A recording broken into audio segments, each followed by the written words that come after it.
लाख रुपए देने को तैयार हैं, वो लोग अपनी उसी कोठी में एक स्थान पर छोटी गौशाला रखने को तैयार क्यों नहीं है?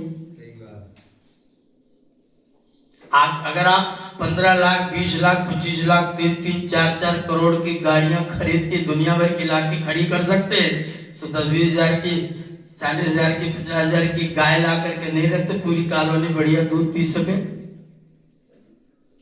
भारतवर्ष की धरती पर इस समय दूध की पैदाइश भारत सरकार के अनुसार 14 करोड़ लीटर है, 14 लाख करोड़ लीटर है, और खपत 64 लाख करोड़ लीटर है। बाकी वाला कहाँ जाता है? वो दूध अमूल दूध है, उसका कोई मूल नहीं, लेकिन अमूल है। अमूल का दूध पीता है इंडिया। गाय है ही नहीं, दूध मूल का पी रहा है, गाय का दूध है। और ये दूध, घी, दही, मट्ठा खा करके हमारे शरीरों का क्या होगा? कल चर्चा चल रही थी, मजदूर काम नहीं कर रहा है। मैंने कहा मजदूर में दम ही नहीं काम करने करेगा, खाता क्या है? मट्ठा भोजन में से गायब, दही भोजन में से गायब, घी भोजन में से गायब। अपने गाय का दूध बाजार बेच करके 200 रुपए लीटर की शराब खरीद के ले आता है मजदूर। लीटर भी कहाँ आती है 200 में? वो भी 800-1000 तक की भी आती है। 1000 रुपए लीटर की आती है, बताइए, हमें मूल्य नहीं पता उसका। अपना दूध 20 रुपए, 30 रुपए, 40 रुपए लीटर किसान खुद डेयरी पर जाके 30 रुपए लीटर दे आता है, और खरीद के क्या ले आता है? और वो मजदूर काम कितना करेगा? शरीर में दम ही नहीं, पूरा सब खोखला डिब्बा खड़ा हुआ है। 50 साल के बाद तो दवाइयों पर चलती रहती गाड़ी, दवाई ना खाए तो काम खत्म हो जाए। इतना इतना जीवन का ढांचा बच रहा है। हमने सब खाना पीना सारा का अर्चन स्वराज्य का संदेश है। मेरा अपना राज्य होना चाहिए। वो किनको होगा? वीर भोग्या वसुंधरा। वसुंधरा का भोग कौन करता है? जो वीर होता है वो करता है। और वीर कैसे होगा? आहारो निद्रा ब्रह्मचर्य ठीक रहेगा तो वीर होगा। न आहार ठीक, न नींद ठीक, न ब्रह्मचर्य ठीक, तो वीरता कहां से आएगी? हम अपने, ये वेद का संदेश है।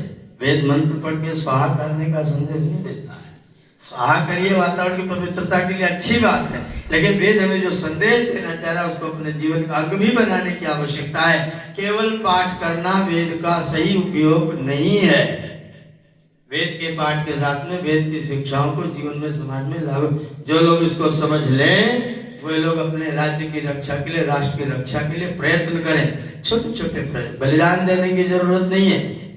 छोटे छोटे प्रयत्न धरती को मजबूत रखेंगे। गाय के गोबर का, गाय के खाद का प्रयोग करेंगे। अपनी साग सब्जी जो चीजें उनको खाएंगे। जो चीजें वनों को पेड़ करके, जो चीज बन रही पेड़ों को काट काट करके बन रही है उसका प्रयोग नहीं करेंगे। प्लास्टिक का प्रयोग कम से कम करने का अभ्यास करेंगे। पानी का दुरुपयोग नहीं करेंगे। अपनी मेहनत ना करनी पड़े, 2 बाल्टी पानी में मोटरसाइकिल धुल जाती है, और अपने को मेहनत करनी पड़ती है। सीधा चलाओ टेबल और मारो छर्रा, धुलो, चाहे 20 लीटर पानी जाता हूँ।